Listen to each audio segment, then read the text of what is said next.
Hello everyone. By the end of this video, you'll have learned a way of speaking that can make any woman chase you. This method is called impudence. What is impudence? Impudence is a form of boldness and a slight lack of concern for others. You might be thinking, isn't that a bad thing? In the modern world, perhaps, but not in a woman's eyes. To a woman's instinctive mind, an impudent man is a man capable of survival. If you've been following my series on how to attract women, you know that attraction is driven by instinct, not modern principles. The number one trait a woman subconsciously seeks in a man is his ability to survive. So, what does this have to do with impudence? Let's imagine our plane crashes on a remote island. Who is more likely to survive and lead the group to safety? The kind, peaceful person who wants to please everyone, or the bold, selfish one who thinks only of himself? It's the second person, the one with a high chance of survival. The women in that group would all compete to be with that man because they instinctively know he's the key to their survival. As for the nice guy, only the women the bold man rejected would go to him. And even then, they would likely only be looking for a way to use him. This is why, on a genetic level, women are wired to seek the impudent man. This is how the world has always worked. Even today, though we no longer face daily survival threats, these instincts still apply. I don't want you to be the nice guy. I want you to be that impudent guy. You don't have to be a jerk, but you must understand that impudence and boldness are traits that can make a woman deeply attached to you. The moment she senses this type of confidence and impudence from you, she'll become obsessively attached in a way she won't even understand. The key to showing this impudence is through your speech, especially in the beginning of an interaction. You have to do it with moderation and intelligence, not a full-force assault. The 4 elements of impudent speech. What I define as impudence is made up of 4 conversational elements. Once I explain them, you'll understand why this method is so effective. 1. Be a little cheeky. The first part of showing impudence is being cheeky. This means being a little mischievous in your manner. You want her to wonder, did he really just say that? Or did he really just do that? This works because it breaks her boredom trance. Most of her interactions with strangers are formal and predictable. By being cheeky, you interrupt that pattern and make her pay attention. This cheekiness means acting with too much familiarity too early. Most guys do the opposite. They're overly careful and formal, which makes them seem like a stranger. We rarely feel a physical or emotional connection to a stranger.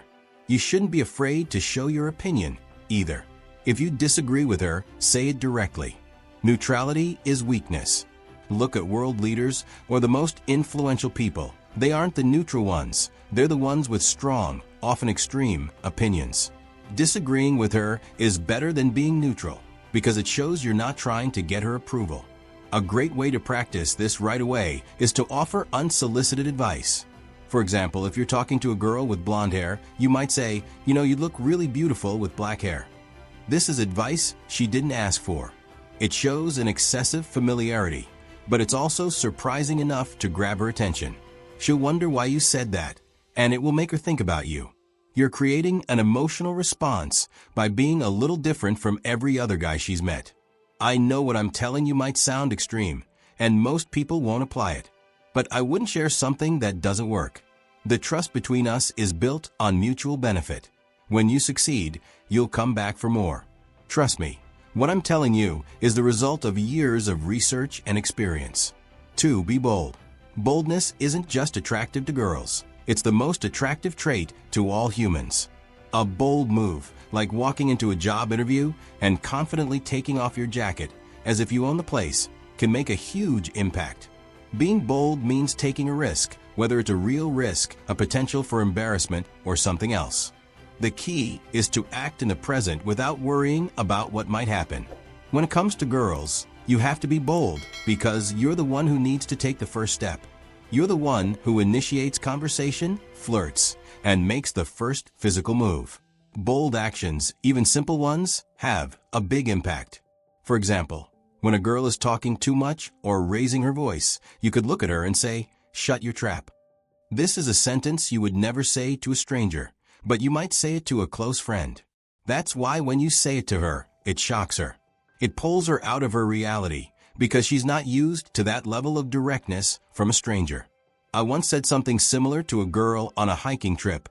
I just totally caught you staring at me. It was a bold and playful thing to say, and it made her feel that I was different. By the end of the trip, I had her number.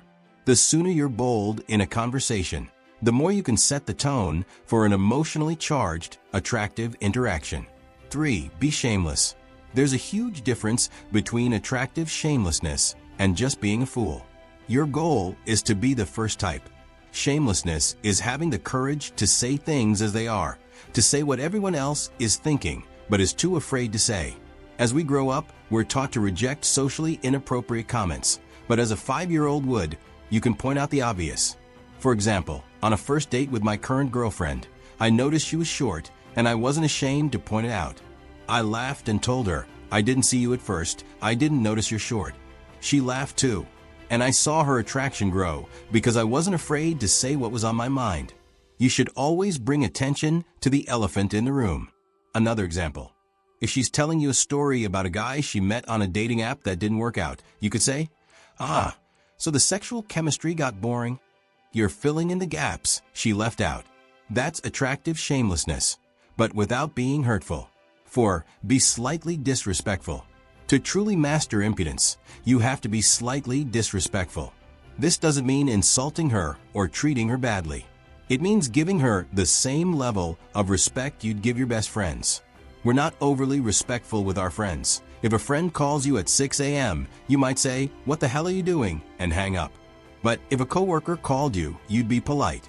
Most guys treat women with the same respect they'd give their boss, which makes it impossible to spark a genuine emotional reaction. If you're too respectful, she'll think she's better than you.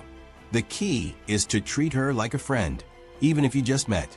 You can also do this by not responding directly to her questions. Many guys feel they must give a thoughtful, detailed answer to every question she asks. Don't. If she asks, "So where did you grow up?" you could say, "Last night I was out." This completely ignores her question and shows that she's not in control of the conversation. Later, you can circle back to her question, but in the meantime, you've created a sense of surprise and fun. It makes her feel like she has to work to get to know you, that you're not just going to submit because she's pretty.